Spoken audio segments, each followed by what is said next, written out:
It was the coldest night of the year. Rain fell like glass from the sky, sharp, loud, endless. The streets were empty. The windows were shut tight, and not even the street dogs were moving, except one. A tiny, shivering puppy wandered alone through the storm.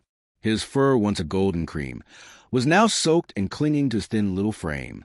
His paws splashed through puddles with every slow, tired step. He didn't whimper. He didn't bark. He just walked, as if searching for something he had already lost. He was only a baby, no more than a few weeks old. But the world had already shown him how cruel it could be. Maybe he had a home once.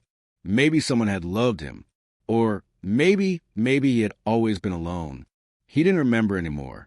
All he knew now was cold, hunger, and the sound of rain pounding like drums on the concrete around him. He stopped under a shop awning.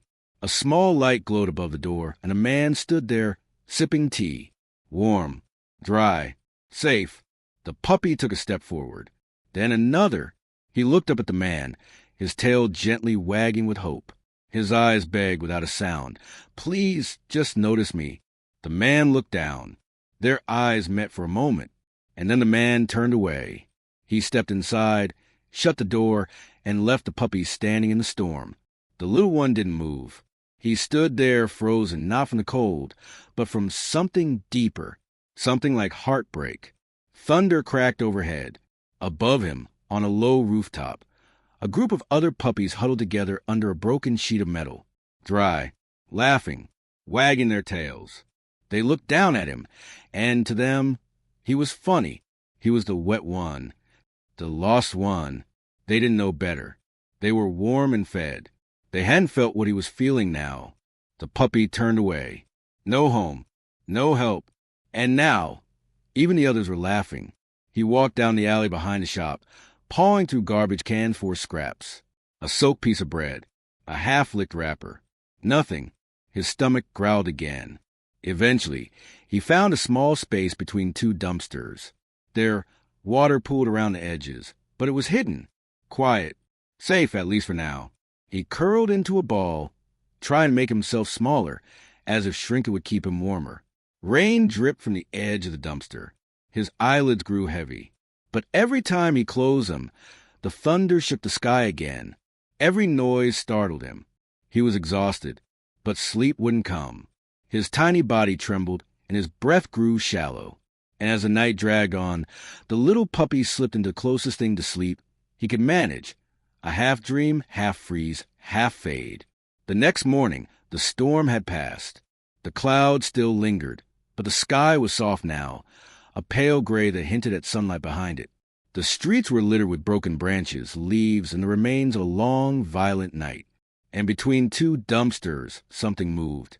A small body, curled up in a puddle, wet fur, barely breathing. Most people would walk past without looking twice. But not her. Alina had left her apartment early to fetch groceries before work. She didn't own much. She lived alone, worked long hours, and barely had enough to get by. But Alina noticed things, the kinds of things most people ignored. And when she passed that alley, something tugged at her heart. She turned her head. There, under the shadow of a dumpster, lay the tiniest puppy she had ever seen. Her footsteps stopped. Her eyes widened. She rushed over and dropped to her knees. His fur was soaked, and his body barely moved with each breath. "Oh, no," she whispered, gently reaching out. Her hand brushed against his side. He was cold, ice cold, but alive. Alina didn't hesitate.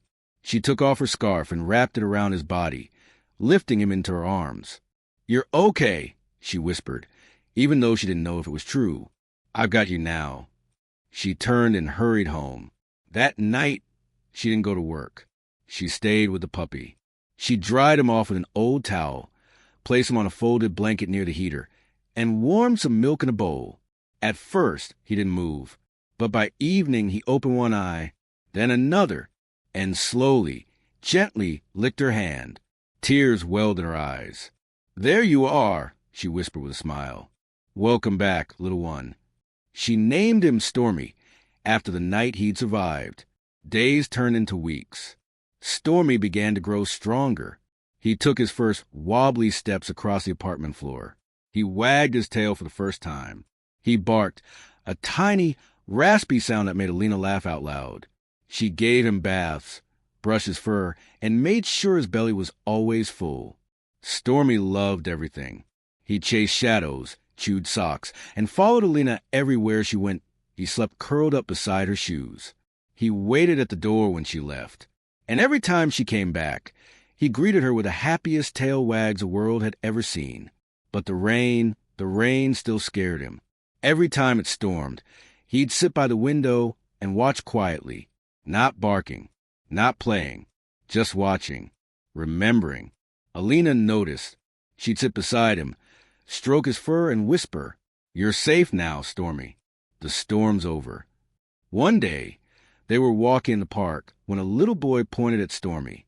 "Mommy, look at that dog. He's smiling." And Stormy had found joy. He had found his voice, his strength, his place. But most of all, he had found someone who saw him when no one else did. Alina didn't just rescue him. She saved him, gave him a name, a purpose, a home. And in return, Stormy gave her everything. His loyalty, his love, his whole heart. Stormy's story isn't unique. All across the world, there are animals like him, cold, lost, and waiting for someone to notice. They don't ask for much, just a little warmth, a little food, a kind look. But to them, that little is everything. Kindness doesn't need to be loud. Sometimes it's quiet, gentle, one scarf, one warm bowl, one outstretched hand. And sometimes it starts by simply not looking away. So if you ever see someone, fur or human, curled up in life's storm, be the one who stops. Be the Alina, because you might just change a life. And in doing so, you might save your own, too.